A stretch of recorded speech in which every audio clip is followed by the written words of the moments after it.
नमस्कार दोस्तों, education technology ज्ञान चैनल में आपका स्वागत है। आज आपको इस वीडियो के अंदर पीएनबी से संबंधित समस्या का समाधान बताया जाएगा।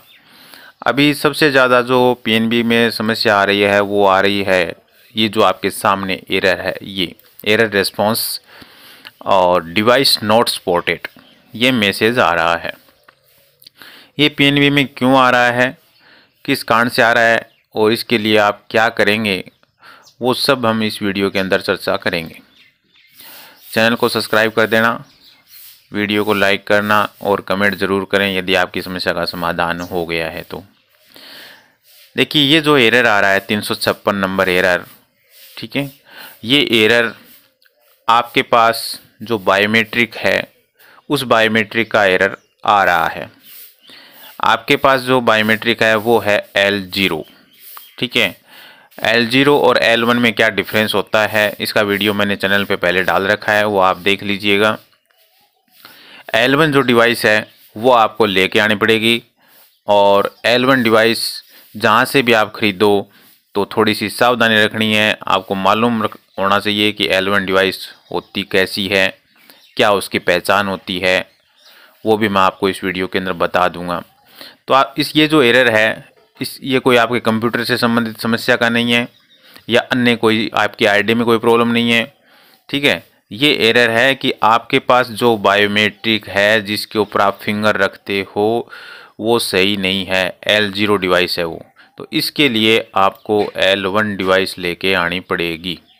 जहाँ जहाँ ये मैसेज आ रहा है उन सब को L1 डिवाइस लेके आनी पड़ेगी, उसके बाद ही आपकी समस्या का समाधान होगा। अभी मैं आपको दिखा देता हूँ कि L1 डिवाइस की पहचान क्या होती है। चलिए मैं मोरफो की साइट के ऊपर आपको लेके चलता हूँ, ठीक है। मोरफो की साइट खोल देता हूँ। मोरफो की साइट अभी नेट कनेक्ट नहीं है, थोड़ा सा नेट कनेक्ट कर लेता हूँ मैं।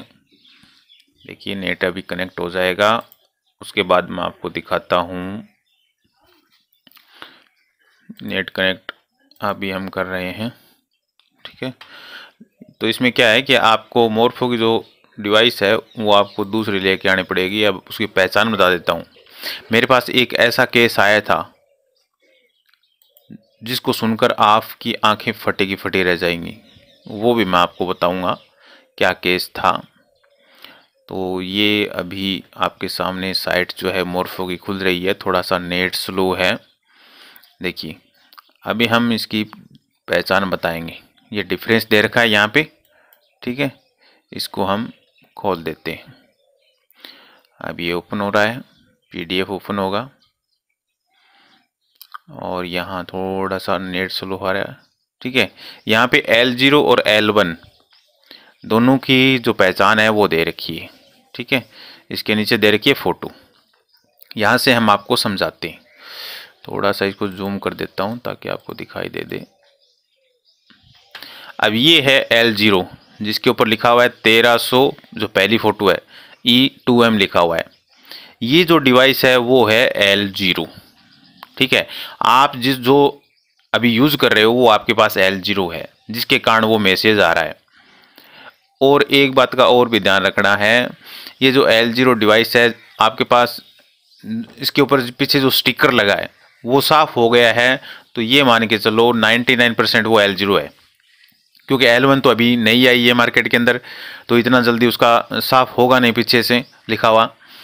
तो आप क्या करोगे, वो जो पुरानी है वो L0 आपकी डिवाइस है ये मान के चलो, या फिर आप उसका सीरियल नंबर सिस्टम के अंदर से आपको निकालना है और उस सीरियल नंबर निकालने के बाद आप चेक कर सकते हो कि आपके पास L0 है या L1 है।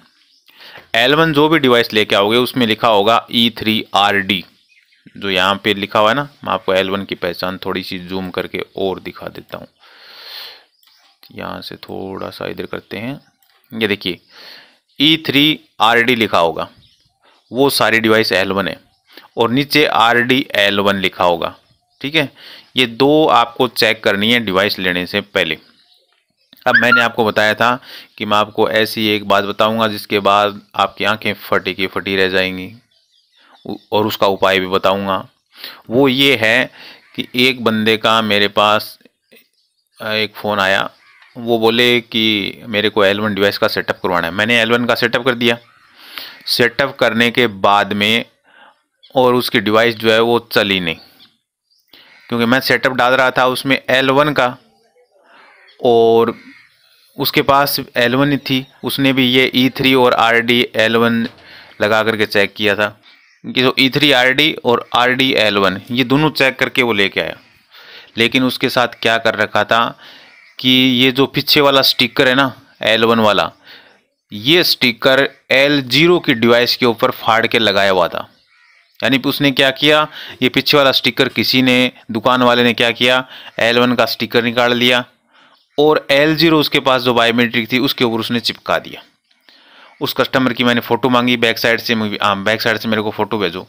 तो इस स्टिकर जहाँ से निकाला जाता है खींच के, वहाँ थोड़ी सी सलवटें आ जाती हैं कोने में, ध्यान रखना।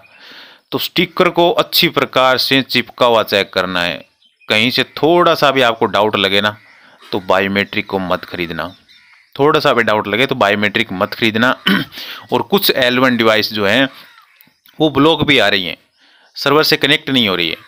तो इसके लिए आप क्या करो, अपना लैपटॉप लेकर के, और जहाँ से आप खरीदने के लिए जाते हो वहाँ अपना लैपटॉप लेकर के जाएं साथ में, ठीक है। या उसके सिस्टम में, जहाँ से आप खरीद रहे हो उसके सिस्टम में लगा करके चेक करना है। जब वो सक्सेसफुल का मैसेज दे दे और RD L1 का जो मैसेज आता है वो सक्सेसफुल का मैसेज दे दे, तभी आपको उसे खरीदना है।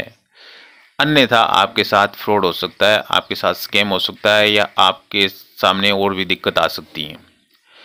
और मैं जो आपको समस्या दिखाई थी, मैंने आपको इसका समाधान करता हूँ। किसी भी प्रकार की PNB के अंदर कोई भी समस्या है, सिर्फ आपकी ID से संबंधित समस्या जो होगी उसका हल नहीं होगा। सॉफ्टवेयर से संबंधित कोई समस्या है, आपकी बायोमेट्रिक नहीं चल रही है, L1 डिवाइस आपके पास है, वो आपके सिस्टम में सपोर्ट नहीं कर रही है, चल नहीं रही है, तो उस कंडीशन में आप मुझे कॉल कर सकते हैं। मेरी सर्विस चार्जेबल है, यानी आप काम कराओगे तो पेमेंट लगेगा। इस बात को ध्यान में रख करके ही बात करनी है, अन्यथा टाइम पास आप अपना ना करें और मेरा भी न करवाएं, ठीक है। मेरे पास जो भी व्यक्ति मेरे से सर्विस लेता है उसका चार्ज लगता है, ठीक है। और मेरी सर्विस चार्ज जो PNB का L1 का डिवाइस आप कराओगे तो इसका ये मान के चलो आपका 400 रुपये लगेगा। तो इस बात को ध्यान में रखना है कि मैं काम करा रहा हूँ तो पेमेंट लगेगा ही लगेगा। लेकिन जब तक आपका काम कंप्लीट नहीं होगा, आपका पूरा सेटअप डन नहीं होगा, तब तक आपको दोबारा पेमेंट नहीं करना है। आपकी डिवाइस की हर समस्या का समाधान किया जाएगा। पूरे सिस्टम में कोई दिक्कत है तो उसको चेक किया जाएगा और उसके बाद आपको चला करके ही दिया जाएगा। तो सूचना चले कि चैनल को सब्सक्राइब कर दें, लाइक करें और वीडियो को ज़्यादा से ज़्यादा शेयर करें। धन्यवाद, थैंक यू।